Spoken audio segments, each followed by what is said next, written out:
നമ്മുടെ വാർത്താ സംഘം, രാജ്കുമാർ നയിക്കുന്ന വാർത്താ സംഘം ഇതാ മാവേലിക്കരയിലേക്ക് കൊണ്ടുപോകുന്ന രാഹുൽ മാങ്കൂട്ടത്തിൻ്റെ വാഹന വ്യൂഹത്തിന് തൊട്ട് ബാക്കിലുണ്ട്, തൊട്ട് പിന്നിലുണ്ട്. ആ ദൃശ്യങ്ങൾ തത്സമയം ഞങ്ങൾ കണ്ടുകൊണ്ടിരിക്കുകയാണ് രാജ്കുമാർ. അങ്ങനെ ക്രൂരത കാട്ടിയ ഒരാൾ ആണിതാ ജയിലിലേക്ക് പോകുന്നത്. ആ FIR വായിക്കുമ്പോൾ ആ പെൺകുട്ടി കരഞ്ഞുകൊണ്ട് മുഖ്യമന്ത്രിക്ക് നൽകിയ പരാതി, ആ പരാതിയെ തുടർന്നാണ് ഇപ്പോൾ ഈ മൂന്നാമത്തെ ബലാത്സംഗ കേസെടുക്കുന്നതും പൂങ്കുഴലിലെ നേതൃത്വത്തിലുള്ള SIT സംഘം അയാളെ പിടികൂടുന്നതും. ഇതാ കോടതി അയാൾക്ക് ജാമ്യമില്ലാതെ ഇതാ 14 ദിവസത്തെ റിമാൻഡിലേക്ക് ജയിലിലേക്ക് അയക്കുന്നതും. ഈ ഘട്ടമാണ് രാഷ്ട്രീയ കേരളം കണ്ടുകൊണ്ടിരിക്കുന്നത് തത്സമയം. രാജ്കുമാർ. അജിംഷാദ്, ഇതൊരു കാവ്യനീതിയാണ്, മറ്റൊരു ചരിത്ര സംഭവം കൂടിയാണ്. കോൺഗ്രസിന്റെ മുഖത്തേറ്റ തിരിച്ചടി മറ്റുള്ള രാഷ്ട്രീയ പ്രതിയോഗികളെ സാധാരണഗതിയിൽ എല്ലാ രാഷ്ട്രീയ നേതാക്കളും പരസ്പരം അങ്ങോട്ടും ഇങ്ങോട്ടും പഴിചാരാറുണ്ട്, കുറ്റപ്പെടുത്താറുണ്ട്, ആരോപണങ്ങൾ ഉന്നയിക്കാറുണ്ട്. പക്ഷേ എല്ലാ സീമകളും ലംഘിച്ചുകൊണ്ട് അവരുടെ കോൺഗ്രസിന്റെ ഉന്നതനായ നേതാവ് ലീഡർ കെ കരുണാകരന്റെ കുടുംബത്തെ പോലും അധിക്ഷേപിച്ചുകൊണ്ടുള്ള അത്തരം വാചക കസർത്തുകൾ കൊണ്ട് ഈ നേരിടുകയും ചാനൽ യുദ്ധ റൂമിൽ ഇരുന്നു കൊണ്ട് മാത്രം ഒരു പൊതുരംഗത്തേക്ക് വന്ന ഒരു വ്യക്തി, ആ വ്യക്തിയാണ് ഇപ്പോൾ കോൺഗ്രസിന്റെ മുഖമായി മാറുകയും അപമാനിതരായി കോൺഗ്രസിന് തല താഴ്ത്തേണ്ടി വന്ന കേരള സമൂഹത്തിന് മുമ്പിൽ തല കുമ്പിടേണ്ടി വന്ന ഒരു സാഹചര്യത്തിലൂടെയാണ് ഇപ്പോൾ കേരളം കടന്നുപോയിക്കൊണ്ടിരിക്കുന്നതും. ഈ വാഹന വ്യൂഹം എന്ന് പറയുന്നത് കോൺഗ്രസിന്റെ ഒരു മുഖഛായയാണ്. ഒരു പ്രതി, കോൺഗ്രസ് എന്ന് പറയുന്ന ഒരു പാർട്ടി ഒരു പ്രതിയിലേക്ക് ഒതുങ്ങി ആ പ്രതിയുടെ മുഖമായി കോൺഗ്രസിന്റെ മുഖം മാറുന്നതിന്റെ ദയനീയമായ ഒരു കാഴ്ചയാണ് നമ്മൾ ഈ കാണുന്നത്. തീർച്ചയായിട്ടും അജിംഷാദ്, ഇതിപ്പോ ഇനിയും നിരവധി പരാതികൾ വരാനുണ്ട്. രേഖാമൂലമുള്ള പരാതികൾ വരുമ്പോൾ മാത്രമാണ് പോലീസ് അവരുടെ ചുമതലകൾ നിർവഹിക്കുക. ഇപ്പോൾ ഏറ്റവും ഒടുവിൽ കിട്ടിയ പരാതിയുടെ അടിസ്ഥാനത്തിൽ ഇഞ്ച് പോലും അയാൾക്ക് രക്ഷപ്പെടാൻ, ഈ പ്രതിക്ക് രക്ഷപ്പെടാൻ അനുവദിക്കാതെ അതിജീവിതയുടെ നീതിക്ക് വേണ്ടിയുള്ള ശക്തമായ പോരാട്ടം തുടരുമെന്ന് ആഭ്യന്തരമന്ത്രി കൂടിയായ മുഖ്യമന്ത്രി വ്യക്തമാക്കിയിരുന്നു. അത് അക്ഷരം പ്രതി നടപ്പിലാക്കുകയാണ് ഇപ്പോൾ പോലീസ്. അതിന് എല്ലാ തെളിവുകളും ശേഖരിക്കുന്നു. ഇന്ന് വൈദ്യപരിശോധനയ്ക്ക് ഹാജരാക്കിയപ്പോൾ പൊട്ടൻസി ടെസ്റ്റിന് വിധേയമാക്കി. അതേപോലെ തന്നെ രക്തസാമ്പിളുകൾ ശേഖരിച്ചു. DNA ഫലം സ്വീകരിക്കണമെങ്കിൽ, വേണമെങ്കിൽ DNA പരിശോധന നടത്തണമെങ്കിൽ ഇപ്പോഴല്ലാതെ മറ്റൊരു സമയം പിന്നീട് പോലീസിന് ലഭിക്കില്ല. കോടതി ഇയാളെ റിമാൻഡ് ചെയ്ത് കഴിഞ്ഞാൽ റിമാൻഡ് ചെയ്യുന്ന പ്രതിയുടേതായിട്ടുള്ള ചില അവകാശങ്ങളുണ്ട്. വേണമെങ്കിൽ രക്തപരിശോധനയിൽ നിന്ന് അയാൾക്ക് ഞാൻ അതിന് തയ്യാറല്ല എന്ന് പറയാം. അത്തരം കാര്യങ്ങൾ ഒഴിവാക്കാൻ വേണ്ടി തന്ത്രപരമായ നിലപാട് തുടക്കം മുതൽ തന്നെ ഈ അറസ്റ്റിന്റെ കാര്യത്തിനകത്ത് പോലീസിനൊരു മാസ്റ്റർ പ്ലാൻ ഉണ്ടായിരുന്നു. അതീവ രഹസ്യമായി അതെ, തന്ത്രപരമായ നീക്കം തന്നെയായിരുന്നു കേരള പോലീസിന്റേത്. ആ മാസ്റ്റർ പ്ലാൻ പോലീസ് നടപ്പിലാക്കി. അതിപ്പോൾ ഏറ്റവും ഒടുവിൽ എല്ലാം ഇതിന്റെ പ്ലാൻ അനുസരിച്ച് തന്നെ പൂങ്കുഴലിയുടെ നേതൃത്വത്തിലുള്ള അന്വേഷണ സംഘം വളരെ കൃത്യമായി ഈ പാലക്കാട് നിന്ന് കസ്റ്റഡിയിലെടുക്കുന്നു, അറസ്റ്റ് രേഖപ്പെടുത്തുന്നു, ചോദ്യം ചെയ്യുന്നു, തെളിവുകൾ ശേഖരിക്കുന്നു. ഏതൊക്കെ ഇപ്പോൾ നേരത്തെ അല്പം മുമ്പ് ഷീജ പറഞ്ഞതുപോലെ ആ തിരുവല്ലയിലെ ആ ലോഡ്ജിൽ നിന്നുള്ള വിവരങ്ങൾ പോലീസ് അതീവ രഹസ്യമായി ശേഖരിക്കുന്നു. CCTV ദൃശ്യങ്ങൾ ശേഖരിക്കുന്നു. അങ്ങനെയുള്ള മുഴുവനും അതിന്റെ ശാസ്ത്രീയ തെളിവുകളുടെ അതിന്റെ കൂടി ഭാഗമായാണ് ഏറ്റവും ഒടുവിൽ ഇപ്പോൾ ഈ വൈദ്യ പരിശോധനയ്ക്ക് വിധേയമാക്കി ആ തെളിവുകൾ കൂടി ശേഖരിക്കുന്നത്.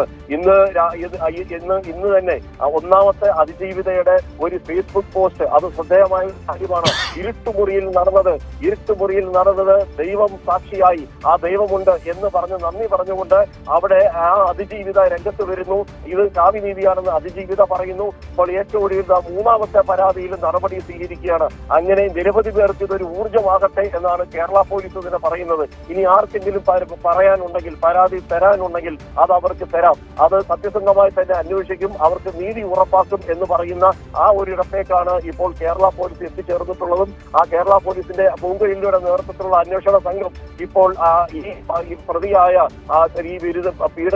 പീഡന വിരുദ്ധനായിട്ടുള്ള ഈ സാക്ഷാൽ രാഹുൽ മാങ്കൂട്ടത്തിൽ MLA പദവി രാജിവെക്കാൻ പോലും അയാൾ തയ്യാറായിട്ടില്ല. ഈ സ്വാഭാവികമായി തങ്ങൾ കോൺഗ്രസിൽ നിന്ന് പുറത്താക്കി കഴിഞ്ഞു. ഇനി ഞങ്ങൾക്ക് എങ്ങനെയാണ് രാജിവെക്കാൻ ആവശ്യപ്പെടുക? ഞങ്ങൾക്ക് അതിന് കഴിയില്ലല്ലോ, ഞങ്ങളുടെ പാർട്ടിക്കാരനല്ലല്ലോ എന്നാണ് പ്രതിപക്ഷ നേതാവ് ഉൾപ്പെടെയുള്ളവർ വീണ്ടും ആ പാട്ട് പാടിക്കൊണ്ടിരിക്കുന്നത്. അതെല്ലാം ഈ കേരള സമൂഹം അങ്ങനെ പാടിയാൽ തീരുമോ രാജ്കുമാർ? കാരണം അയാൾ ഈ ക്രൂര പ്രവർത്തികളൊക്കെ പെൺകുട്ടികളോട് ചെയ്തത് എപ്പോഴാണ്? അയാൾ യൂത്ത് കോൺഗ്രസിന്റെ പദവിയിലിരിക്കുമ്പോഴാണ്.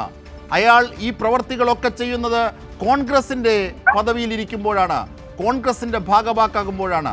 മാത്രമല്ല അത്തരം ക്രൂരപ്രവൃത്തികൾക്കൊക്കെ അദ്ദേഹം മറയാക്കിയത് കോൺഗ്രസിനെയും യൂത്ത് കോൺഗ്രസിനെയും അതുവഴി അദ്ദേഹത്തിന് ലഭിച്ച പദവികളുമാണ്, അയാൾക്ക് ലഭിച്ച പദവികളുമാണ്. ആ പദവികളെ മറയാക്കിക്കൊണ്ടാണ് അയാൾ ആ ക്രൂരപ്രവൃത്തി ചെയ്തത്. അങ്ങനെയാണെങ്കിൽ കോൺഗ്രസിന് ധാർമ്മികമായ ഉത്തരവാദിത്തമില്ലേ? ഒന്ന്.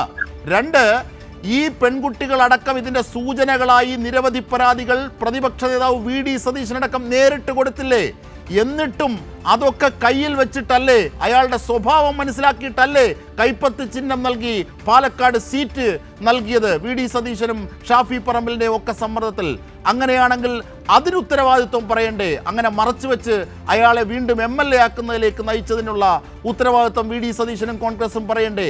അങ്ങനെ ധാർമ്മികത നമ്പർ 2. ഇങ്ങനെ എണ്ണി പറയാവുന്ന എത്ര പ്രശ്നങ്ങളുണ്ട്. ഇപ്പോൾ കോൺഗ്രസിൽ നിന്ന് ഞങ്ങൾ പുറത്താക്കിയില്ല എന്ന് പറയുന്നത് കൊണ്ട് തീരുമോ? കാരണം കോൺഗ്രസ് ആയിരിക്കുമ്പോഴല്ലേ, കോൺഗ്രസിന്റെ പദവികൾ ഉപയോഗിച്ചല്ലേ, കോൺഗ്രസിന്റെ മറവിലല്ലേ രാഹുൽ മാങ്കൂട്ടം അത്തരം ക്രൂരതകൾ ചെയ്തത്? രാജ്കുമാർ, ഉറപ്പായും അതാണ് ഞാൻ നേരത്തെ സൂചിപ്പിച്ചത്. കോടതി ചാനലുകളുടെ യുദ്ധമുറിയിൽ നിന്ന് മാത്രം പുറത്തേക്ക് വന്ന ഒരു അവതാര പുരുഷനാണ് ഈ പറയുന്ന രാഹുൽ മാങ്കൂട്ടം. അദ്ദേഹം രാഷ്ട്രീയപരമായി അല്ലെങ്കിൽ KC വഴിയോ യാതൊരു അങ്ങനെ ഒരു പാരമ്പര്യമില്ല നൂലിൽ കെട്ടിയിറങ്ങിയ ഒരു നേതാവ്. ആ നേതാവിനെ വളർത്തി വലുതാക്കിയത് VD സതീശനും ഈ ഷാഫി പറമ്പിലും തന്നെയാണ്. ഏറ്റവും ഒടുവിൽ ഷാഫി പറമ്പിൽ ഇപ്പോഴും ഈ രാഹുൽ മാങ്കൂട്ടത്തിനെ പൂർണ്ണമായും തള്ളി പറയാൻ തയ്യാറായിട്ടില്ല. അങ്ങനെ തള്ളി പറഞ്ഞാൽ ഒരുപക്ഷെ തന്റെ ഏതെങ്കിലും രഹസ്യങ്ങൾ ഇയാൾ വിളിച്ചു പറയുമോ എന്നൊരു ഭീതി ഈ കോൺഗ്രസിന്റെ പല നേതാക്കൾക്കുമുണ്ട്. അതുകൊണ്ട് തന്നെയാണ് എല്ലാവരും ഞങ്ങൾ കോൺഗ്രസിൽ നിന്ന് പുറത്താക്കി MLA സ്ഥാനം രാജിവെക്കണം എന്ന് ഞങ്ങൾക്ക് ആവശ്യപ്പെടാൻ കഴിയില്ല എന്ന് പറയുന്നത്. ഒളിച്ചു വെക്കാൻ അവർക്ക് എന്തോ ഉണ്ട്, മടിയിൽ കരമുണ്ട്. അതുകൊണ്ട് തന്നെയാണ് ഈ നിലയിലുള്ള കോൺഗ്രസിന്റെ ഇപ്പോഴത്തെ ഈ നിലപാട് അഴകൊടമ്പൻ നിലപാട്. ഇതിൽ യാതൊരു വിധത്തിലുള്ള രാഷ്ട്രീയപരമായിട്ടുള്ള തത്വദീക്ഷയും നോക്കാതെ, അവരുടെ ആ ഒരു ധാർമ്മികത പോലും നോക്കാതെ, ധാർമ്മികമായി ഇത് ജനങ്ങൾ വോട്ട് ചെയ്ത് ജയിപ്പിച്ചതാണ്. പാലക്കാടിന്റെ പ്രത്യേകിച്ച് ആരാണോ ജയിപ്പിച്ചത് അവരുടെ മുഖത്ത് കരിവാരി തേച്ചിട്ടുള്ള ഒരു തീർച്ചയായും. കാരണം രാജ്കുമാർ ഇപ്പോൾ സൂചിപ്പിച്ചതുപോലെ പഴുതടച്ച് പോലീസിന്റെ ഈ എഫർട്ട് അത് അംഗീകരിക്കപ്പെടേണ്ടതാണ്. കാരണം ഈ FIR റിപ്പോർട്ടിലെ കണ്ടന്റുകൾ വായിച്ചാൽ, അത് പ്രേക്ഷകർ ക്ഷമിക്കുക, നാട്ടുകാരോട് അങ്ങനെ പറയാൻ നമുക്കാകുന്നില്ല. കാരണം അതിൽ നടന്ന സംഭവങ്ങൾ അത്രയേറെ ക്രൂരമാണ്, മ്ലേച്ഛമാണ്. അതൊരു പക്ഷേ പറയാനാകുന്നില്ല. പറയാവുന്നതിൻ്റെ പരിമിതിയിൽ നിന്നുകൊണ്ട് രാജ്കുമാർ, ഈ 8/4/2024 ഉച്ചയ്ക്ക് 1 മണിയോടുകൂടി ഒരു തിരുവല്ലയിലെ ഒരു ഹോട്ടലിലേക്ക്, ഒരു സ്വകാര്യ ഹോട്ടലിലേക്ക് വിളിച്ചു വരുത്തിയത് സൗഹൃദം സ്ഥാപിച്ച്, ബന്ധം സ്ഥാപിച്ച്, സ്നേഹം നടിച്ച് നമുക്ക് സംസാരിക്കാൻ ഒരു പ്രൈവറ്റ് ഇടം വേണ്ടേ എന്ന് ചോദിച്ചിട്ടാണ് ആ പാവം പെൺകുട്ടിയെ വിളിച്ചു വരുത്തുന്നത് ഈ രാഹുൽ മാങ്കൂട്ടം. അതിനുശേഷം അദ്ദേഹം ചെയ്ത ക്രൂര പ്രവൃത്തികൾ നമുക്ക് വായിക്കാനാകുന്നില്ല. ഒരു 15 മിനിറ്റോളം ആ പെൺകുട്ടിയെ അവിടെ ഇരുത്തിയതിന് ശേഷം അയാൾ റൂം വിട്ടു പോകുന്നു. അതിനുശേഷം 15 മിനിറ്റ് കഴിഞ്ഞാണ് വരുന്നത്.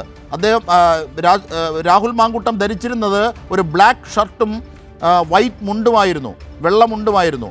ബ്ലൂ കളർ ഫോസിൽ വാച്ചാണ് അയാൾ കെട്ടിയിരുന്നത്. ബ്ലാക്ക് ഷോൾഡർ ബാഗ് ഉണ്ടായിരുന്നു. അതിനുശേഷമാണ് കയറി വന്ന് ക്രൂരമായി കൺസെൻ്റ് ഇല്ലാതെ ആ പെൺകുട്ടിയെ കടിച്ചു കീറുന്നതിലേക്ക് നയിക്കപ്പെട്ടത്. അങ്ങനെ ഒരു പൊതുപ്രവർത്തകൻ ഒരിക്കലും യോജിക്കാത്ത രീതിയിലുള്ള പ്രവൃത്തികളാണ് രാജ്കുമാർ ഉടനീളം രാഹുൽ മാങ്കൂട്ടം ചെയ്തത്. രാജ്കുമാർ, ഒരു കാര്യം കൂടി ചോദിക്കട്ടെ, ഈ മാവേലിക്കര ജയിലിലേക്ക് എത്താൻ ഇനി എത്ര സമയമെടുക്കും?